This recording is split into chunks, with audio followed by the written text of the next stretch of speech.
the National Weather Desk.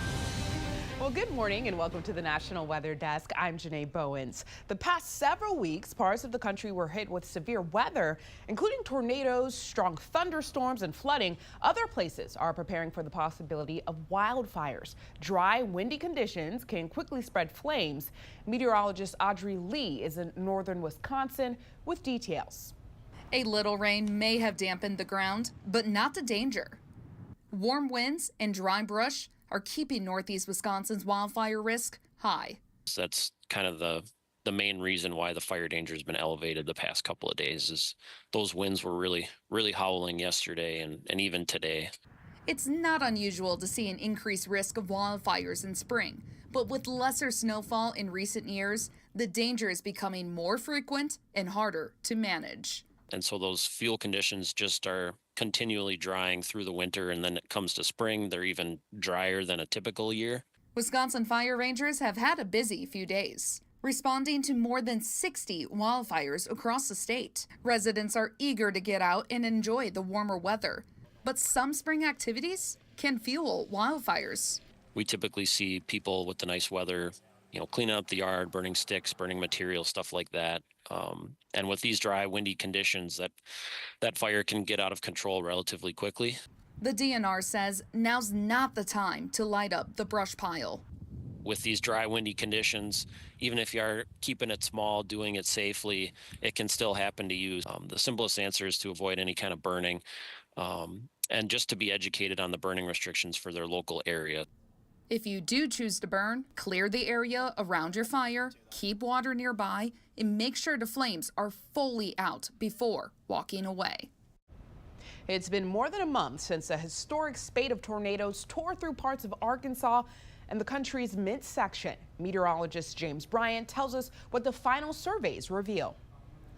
Final surveys have been completed for the March 14th tornado outbreak. It was a historic outbreak that struck the central United States, including a large part of Arkansas. And there were two very, very long tornado tracks in the state of Arkansas. Now, long track F4 was connected to a long track F3. That lowers the total tornado count down to 14 tornadoes, but 9 of these 14 tornadoes were EF2 or stronger, including 2 that were EF4. One of these EF4s touched down near 56, Arkansas, and tracked all the way to Butler County, Missouri, with a path length of 117 miles. It's one of the longest tracked tornadoes in U.S. history. Now, most tornado outbreaks are very memorable, especially for the people directly impacted by the storm. But 14 years ago this week, there were a series of deadly twisters that are now known as the Forgotten Outbreak. Meteorologist Riley Blackwell explains why. One of the more significant outbreaks in Alabama history occurred on April 15, 2011. While this, though, was more concentrated in central and south Alabama, it still produced some pretty significant damage, especially in parts of southern Choctaw, Clark counties, Washington counties. We also had a couple of tornadoes closer to home. One right up the pipe of I-20 towards Tuscaloosa and the University of Alabama campus. A couple in parts of Shelby County, one that went through parts of Bibb County and down in Coosa and Tallapoosa counties. But if you don't remember this outbreak, you're not the only ones. This one is often remembered as the Forgotten Outbreak, even though it had 29 confirmed tornadoes with a total combined path length of 244 and about a quarter miles, 4 EF3s, 10 EF2s. Overall, had 10 injuries and 4 deaths, and it's called the Forgotten Outbreak of what happened just several weeks later on April 27th, 2011. Back to you. And he's talking about the 2011 super outbreak, which was one of the largest, costliest, and deadliest tornado outbreaks ever recorded. There were more than 300 tornadoes from Texas to New York and into southern Canada, leaving more than 300 people dead. Now, NOAA is working on a new system they hope will increase lead time for tornado, severe thunderstorm, and flash flood warnings. It's called the Warn On forecast. Meteorologist Joey Bettenhausen has more. This innovative system combines various models to analyze storm behavior in specific environments, determining whether conditions are right for severe weather.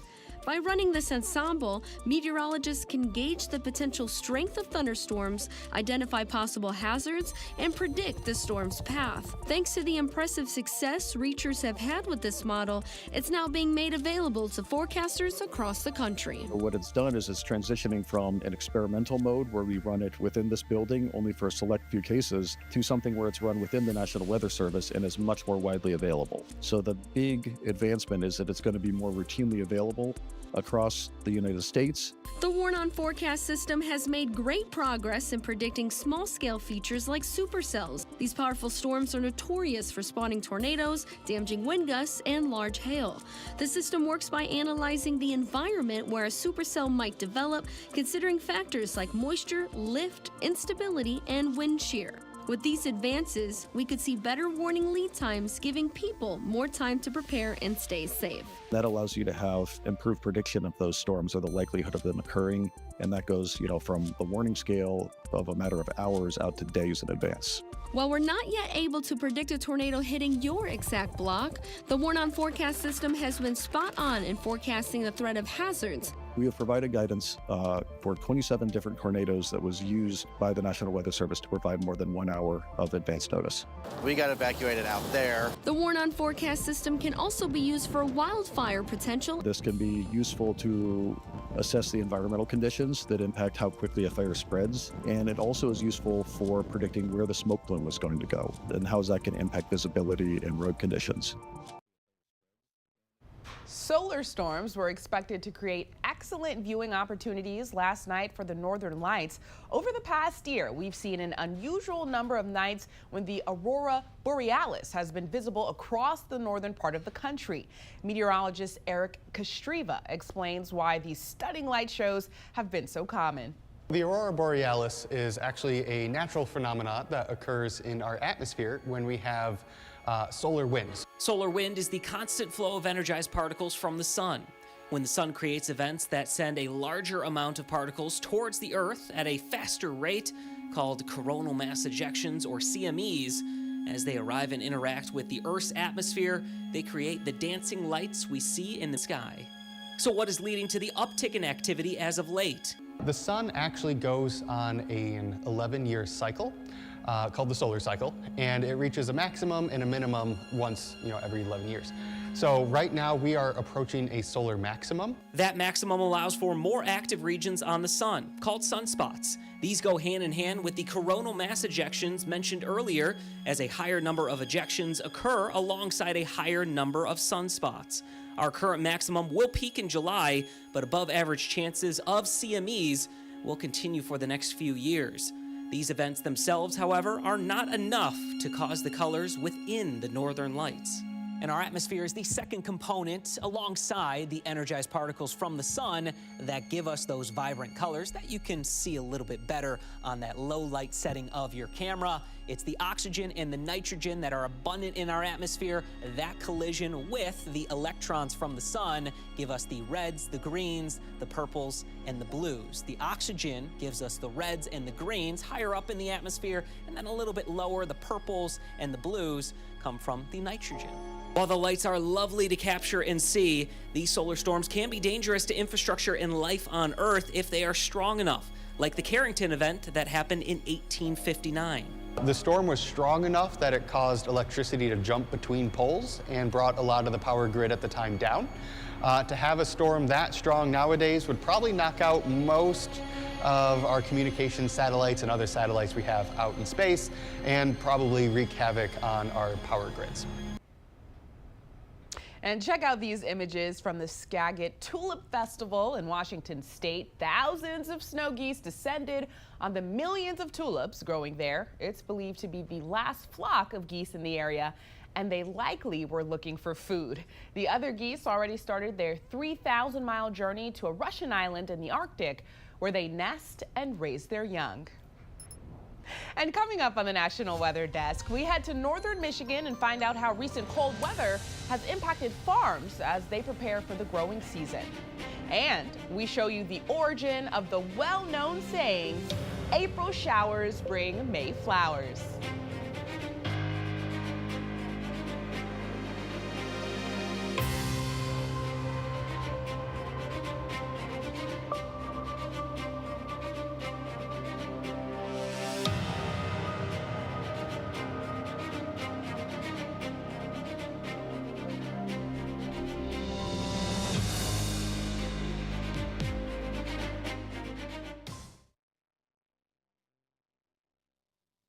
I'm meteorologist Charlie Lopresti with Look at the Northeast. The mild temperatures we've been enjoying in the Northeast the past few days, those are moving out. A little cold front has made its way through. It moved through last night, and skies have been clearing up.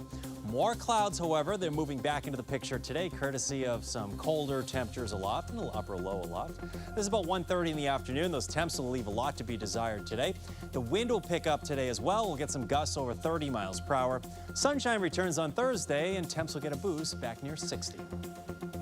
I'm meteorologist Justin Chambers tracking our future scan across the mid-Atlantic, and definitely dry on Wednesday morning, but the breezy to windy conditions will pick up on Wednesday afternoon, and it will definitely be cooler, but plenty of sunshine. And we keep that sun going all the way into Thursday and Friday, looking ahead to a warmer weekend. Mid to upper 50s and a few lower 60s around the mid-Atlantic on Wednesday afternoon, and then it will be colder as we head till Thursday morning, with a lot of us back into the 30s. I'm meteorologist Charlotte Carl. Throughout your Wednesday, we will get nice and temperate for your Wednesday. We will see those temperatures in the 60s and 70s. Temperatures will climb into the lower 80s in Florida as that front still makes its way through the southern half of the Florida Peninsula. We have high pressure shifting over the area, meaning that we're going to be dry and mostly clear across the area. Beautiful, beautiful setup for the middle of your work week. And even heading into your weekend, we will remain mostly dry with the exception of 1 or 2 isolated showers in the western part of our area.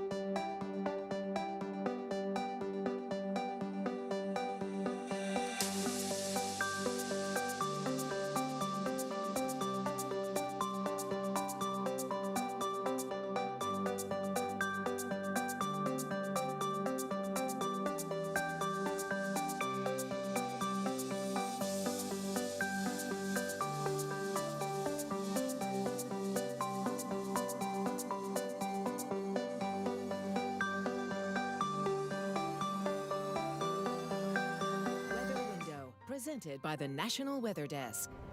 The skies give us plenty of time to showcase their artwork, like this circular halo. This atmospheric phenomenon happened late last week. Circular halos happen when sunlight passes through ice crystals in cirrus clouds high in the sky. That light gets refracted, then forms a halo around the sun. Now to a moment of peace with this view of a sunrise in Jonesboro, Tennessee. Want to see your weather photos and videos on TV? Click Chime In on this station's website to share.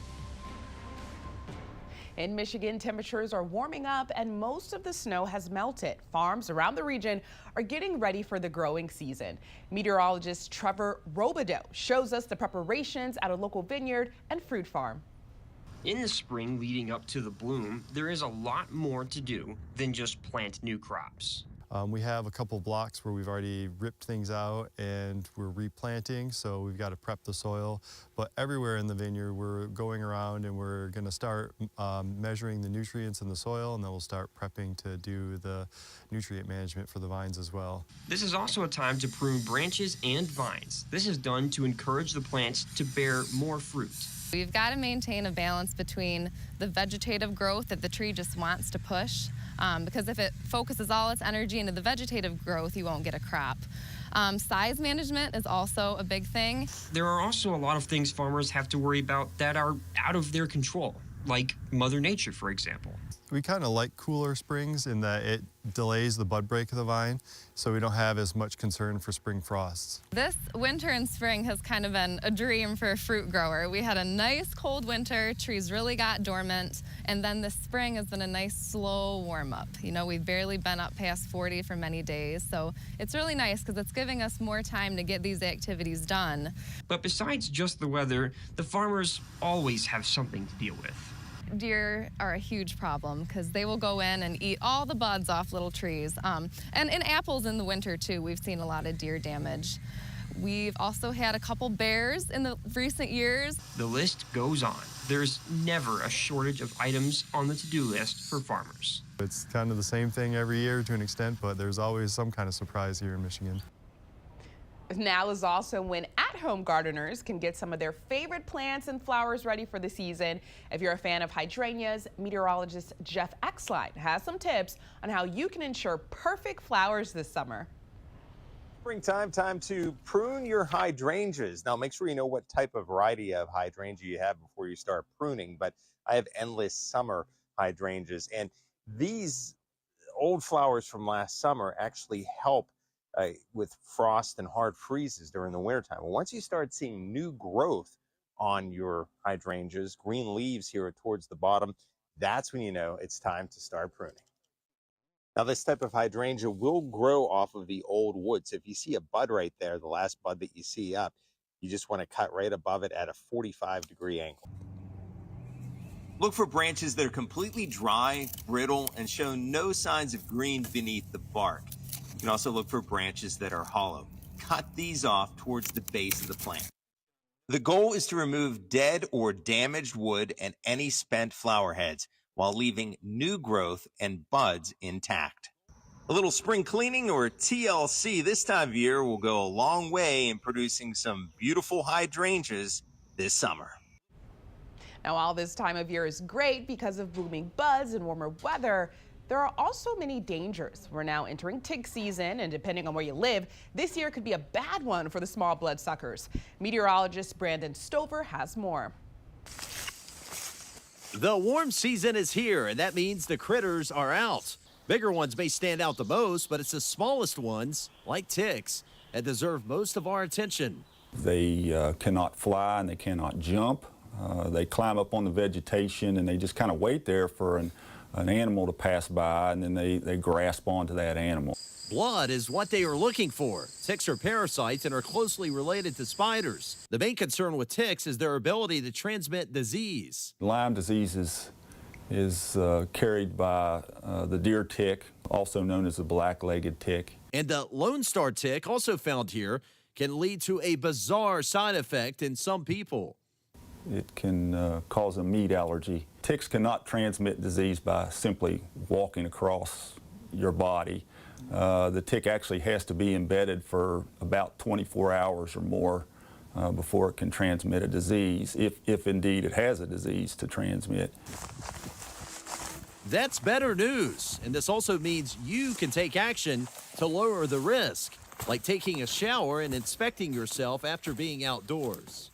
Ticks require real dense, brushy areas.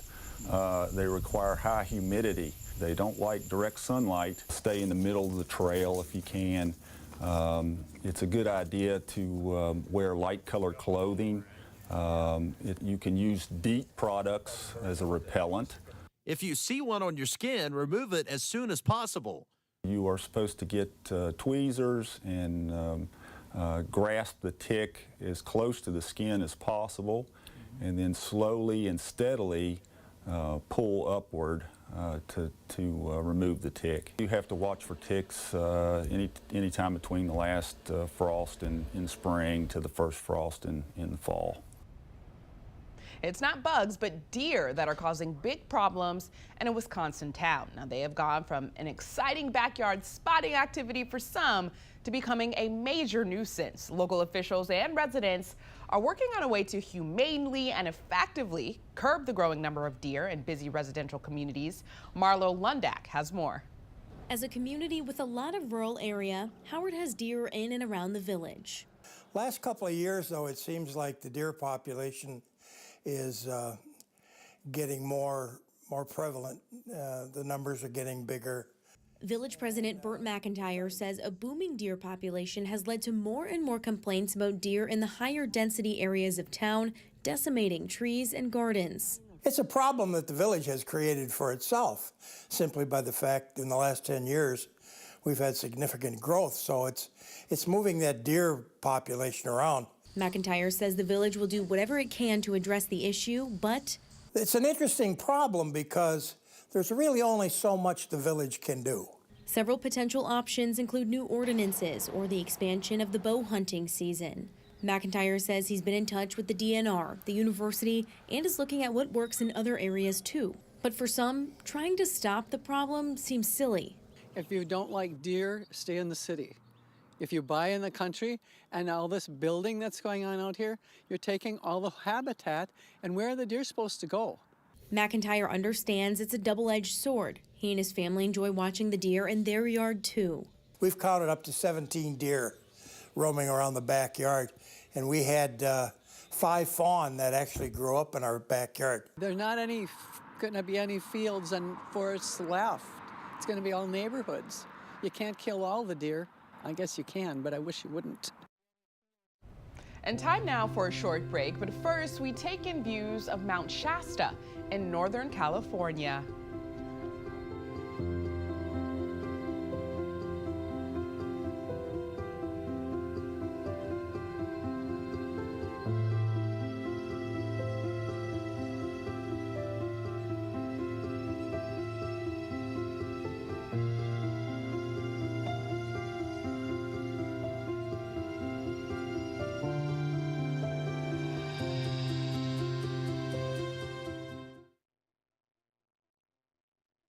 Well, a very good Wednesday morning, everyone. I'm meteorologist Andrew Buck-Michael. Pretty quiet weather for most of the Midwest for the day today, but as we continue on into the next few days, things start getting a little bit more active. So most of the Midwest, if not all of the Midwest, stays dry for the day today with temperatures starting to warm up compared to what they were yesterday. Showers and thunderstorms starting to develop heading into your Thursday, and more scattered showers and storms across the middle part of the Midwest on Friday. Well, a good Wednesday morning to you. Meteorologist Chris Huchan. Look at our forecast today across the region, starting off with 40s, 50s, and 60s for those morning temperatures. The afternoon looks pretty nice. 70s and 80s for highs, really not much of a rain chance. We head into your Thursday forecast, starting off in the 50s and 60s, so it's a little bit milder. In the afternoon, a little warmer to hot with just a scattering of clouds. Those rain chances will be going up as we head into Easter weekend.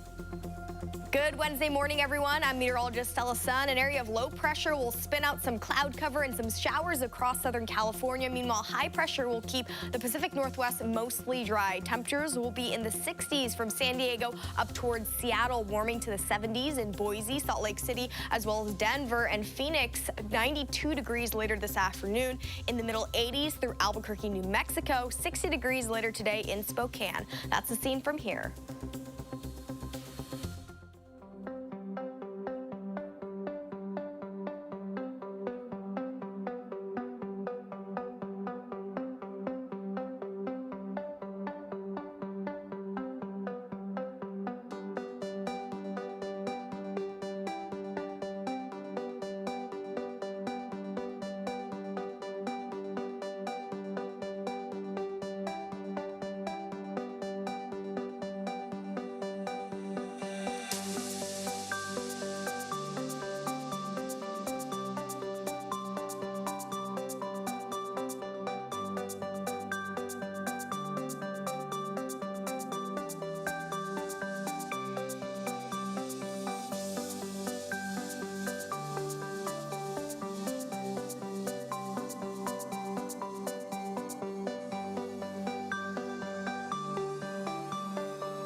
You are watching the National Weather Desk. When it comes to plants and flowers this time of year, we have all heard that April showers bring May flowers. But where does that saying come from, and is there any truth to it? To find out, let's take a look at a recent TikTok post from meteorologist Amanda Verrier. So does the phrase April showers bring May flowers actually hold true?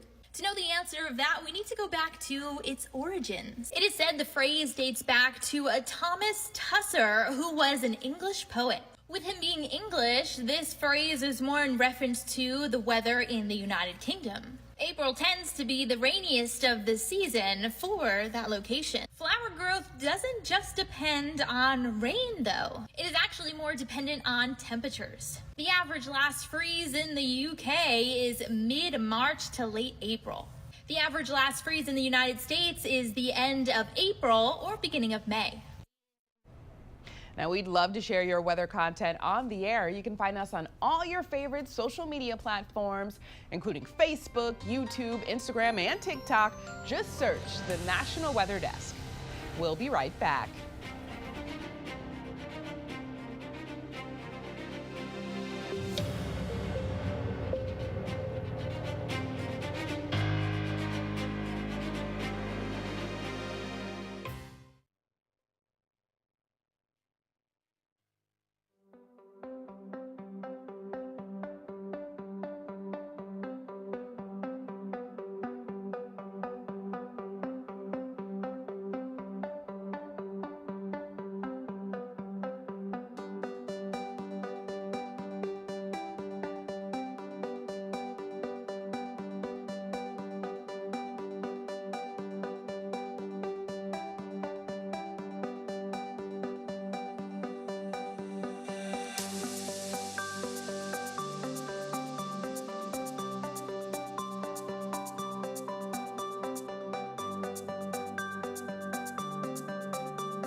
Thank you so much for joining us. I'm Janae Bowens. Make it a great day, and we'll see you right back here tomorrow.